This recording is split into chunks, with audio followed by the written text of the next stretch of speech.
สบายดีมื้อนี้ก็ได้มักจองมาหน่อยนึงเนาะพอดีฮักบ่ให้สั่งให้มาฮอดแล้วเพิ่นแบ่งให้หน่อยนึงประมาณ10ปลายแกน20แกนนี่แหละ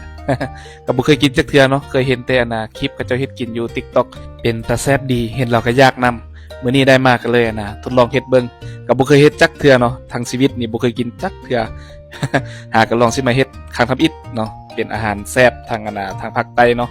เริ่มแรกเขาก็มาแซ่มักจองปะไปก่อนเนาะตัวนี้มันค่อยแซ่ปะก่อนหน้านี้2ชั่วโมงแล้วเนาะแล้วก็มาตั้งหม้อต้มปลาก็จะใส่เป็นปลานิ่นเนาะเห็นเขาเจ้าเอาใส่ก็คือปลานิ่นอันที่จริงเราก็อยากใส่ปลาดุกนั่นแหละแต่ว่าแคมทางเขาเจ้าบ่ขายแต่ปลานิ่นเนาะก็เลยได้ปลานิ่นมา ตั้งหม้อต้มปลาไว้แล้วเนาะแล้วก็มาใจเอาแกนเอาเปลือกเส้นหยังออกเนาะมักจองแถวเสปะตัวนี้มันก็เซได้2ชั่วโมงปลายเนาะมันจะบานซ้ำนี้ตามที่ถามเขาเจ้าว่า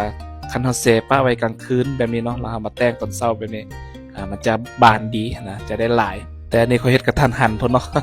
ก็ซ้ำนี้ก็ถือว่าได้หลายสมควรเด้ค่อยแซ่10ปลายแกนบ่ฮอด20แกนซ้ำนะแกนน้อยๆนึงเนาะซ้ำโปรมือซ้ำนิ้ว4แหละคิดว่าสิบ่ได้หลายซ้ำนี้เนาะมาเปิดเบิ่งจนตกใจเลย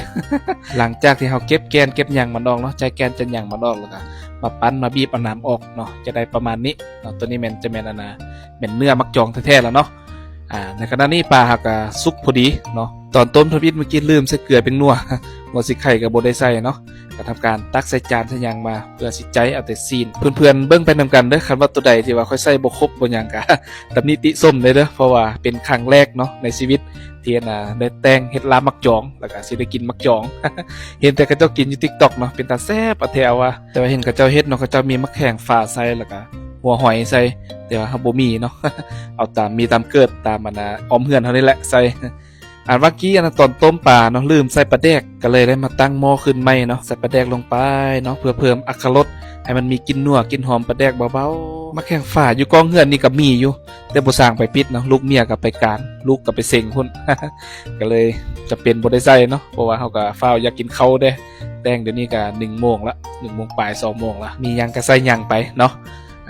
ต้มปลาแดกแล้วเนาะก็มาเก็บเอาผักหอมผักเหียมผักหอมก็ตามแคมหัวแคมหาวนี่แหละเนาะเฮ็ดเองปลูกเองนี่สวนผักหอมนี่ พอได้เบิ่งได้แย่งได้หดน้ำได้เก็บได้กำเนาะใส่ลาบใส่ก้อยแต่งอยู่แต่งกินพอบ่ได้ออกตลาดใส่ฝุ่นขี้เป็ดขี้ไก่เนาะบากงามๆพอได้เบิ่งได้แย่งเสาแรง อันดับต่อไปเนาะก็มาทำการซอยหัวกระเทียมซอยมักเพชรผักหอมเนาะที่ไปเก็บบางกี้นี้จะมีผักหอมบัวแล้วก็หอมป้อมผักหอมแผ่วแล้วก็การกำหรือผักหอมลาบเนาะลืมใส่หอมเป หอมเปก็มีอยู่เนาะแต่ว่าลืมเก็บมาใส่ฝ่าวอยากกินข้าวเด้ กรรมการปรุงเนาะใส่เกลือเป็นนัวผักหอมลงไปเนาะคนเบิ่งก็เป็นตาแซ่บอยู่เด้อล่ะหอมเตะดังกรุบๆอยู่ซีมเบิ่งคันทำอิฐถือว่าเอาจักจางเกลือนิดนึงเนาะ ตื่มเกลือใส่เนาะกรรมการคนเอาผักหอมการกำลงไปซีมเบิ่งก็ถือว่ารสชาติโอเคอยู่เป็นลักษณะแบบจืดๆเนาะเนื้อมักจองเนาะจืดๆบ่ได้รสชาติหยังแต่ว่ามีแบบอยากสัมผัสลิ้นนิดนึงอยากคล้ายๆคือกับกินเฮ็ดยันเนาะครับผู้ใดฮู้จักเฮ็ดยันได้กินเฮ็ดยัน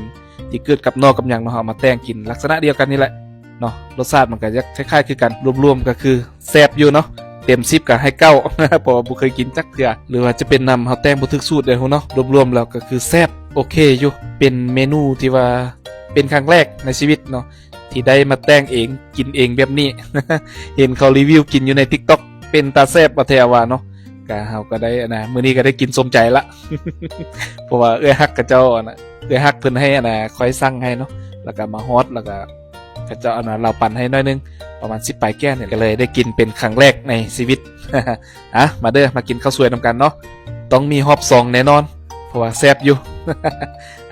รวมๆแล้วมักเนาะถึกใจอยู่มาเด้อกินข้าวนำกันเด้อ